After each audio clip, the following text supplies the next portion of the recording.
It's the trade-off between because there's so many technologists, right? They want to talk about technology. I call it like the hacker mentality of they're tinkering. They make technology do something that they haven't seen before, or it's faster, it's better, or whatever, and they start showing people get excited. But I think there's too much focus on that technology, and instead, if you look at it the opposite side and say, let's look at it from user behavior, right? Now the user actually doesn't care what's under the hood, right? Exactly. There's some users that will, right? Obviously, some small subset, but the mass consumer, mass user doesn't actually care what that technology is. They just want to accomplish what they're trying to do with the piece of technology. But I think this is part of the challenge when you have a movement that really started with engineering and technology, is you have a bunch of developers and engineers who for the first time are discovering finance. Yep. And they're saying, oh, we can treat finance like code.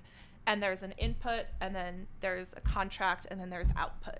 And the thing is, like, you and I have worked in traditional finance. That's not how people think. Yep. People don't respond to an input function with particular output. And I think my friend Joel Carlson says it best. It's not you put in a token, you get out an action. That's not how incentives and systems work. It's a little bit more complex than that, because human beings react to emotion. Human beings, I think, are fundamentally irrational. And again, behavioral finance is a field of study that's only really, half a century old, 50, 60 years old. And we're still learning a lot. Look at what happened in 2008. Mm-hmm. Not a lot of people saw that coming. Look at what happens in individual asset classes.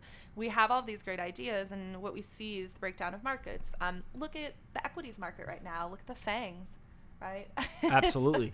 It's an imperfect science, but I think treating crypto like a math problem, treating it like an engineering problem, treating finance and money in that manner is interesting, but I don't think that works. And so I think the next 5 to 10 years are probably going to be spent trying to figure out how to integrate other disciplines into